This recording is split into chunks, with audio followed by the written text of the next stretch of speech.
So Carlisle Natural History Society was founded in 1893, which coincidentally was the same year that Tully House Museum opened to the public.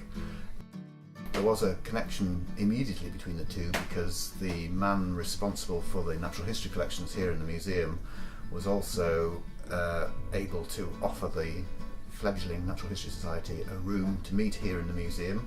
That was H.A. Macpherson. He became the first president of the Natural History Society, and the Carlisle Natural History Society has met here in Tully House Museum ever since.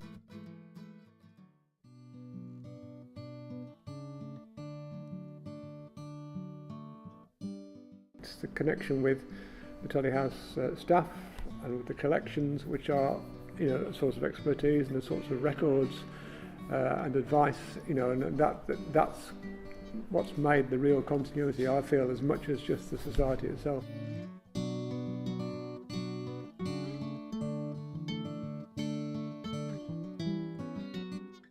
The Records Centre is based here at Tully House. It's called Cumberland Biodiversity Data Centre, and we keep species, sites and habitats information for the county of Cumbria. And Tully House Museum has always, ever since it's set up, at the same time as Carlisle Natural History Society, the sort of two institutions working together. There's been a record centre here for over 100 years, and now we're getting a bit bigger and we're trying to do more with all the different natural history societies, but keeping that special connection with Carlisle Natural History Society. There are some species that have a really wide appeal, like red squirrels, and a lot of records will come from just general members of the public. But then there are other really specialist species, particularly insects and plants and things. A lot of those come from members of Carlisle Natural History Society, because the society, although it's based here in Carlisle, has always been open to everybody in Cumbria, and it's really been the focus for natural history in the county.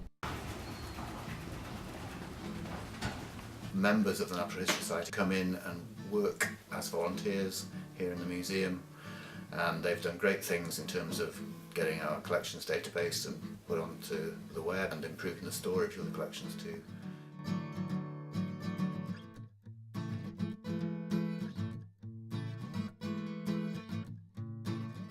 I mean, it's pretty well known as the Carlisle Natural History Society, within the county, being the largest and the most active. So it was obvious that I would come along and join it. When I joined in '63, I had a special interest in ravens and peregrines, which the old Victorians had. And I learned from those old people. They took me out in the field with them and taught me my fieldcraft. Then I carried on from them. As they got older, they couldn't do it, and I could do it. And I carried on, did all the monitoring that they used to do.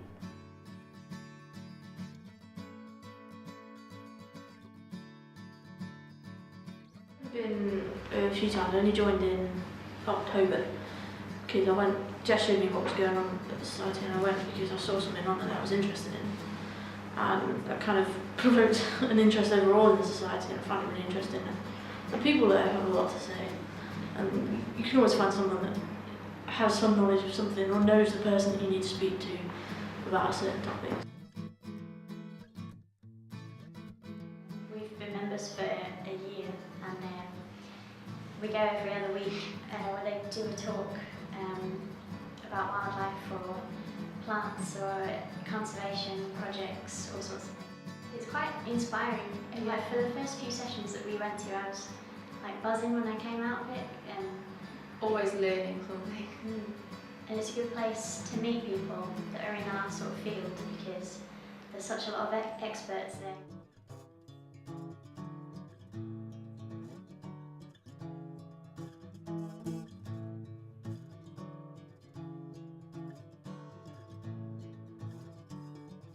When I first joined, we were big walkers, always had binoculars in the rucksack, but always scrambled to get them out if we put a deer or whatever.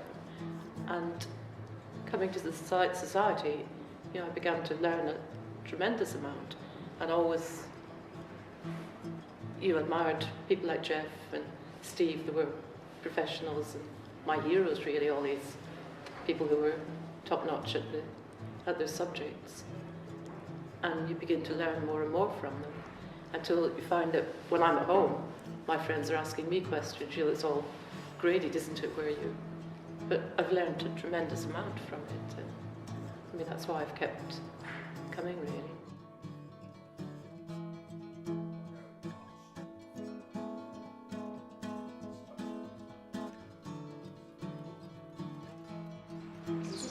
Yeah, it's just completely positive, the whole thing. I've never been bored, even if it's not a topic I'm interested in, I still go along because I enjoy the social aspect of it.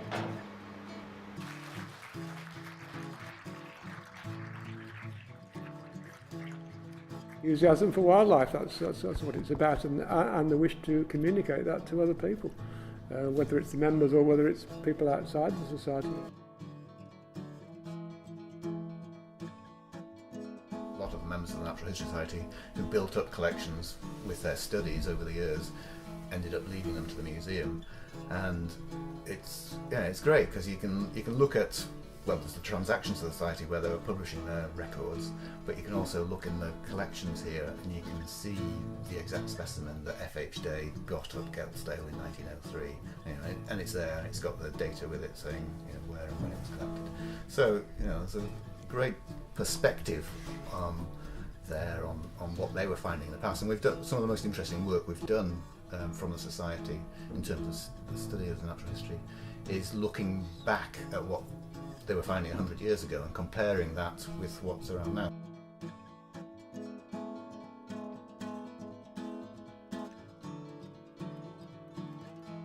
The natural world's under greater and greater threat as time moves on.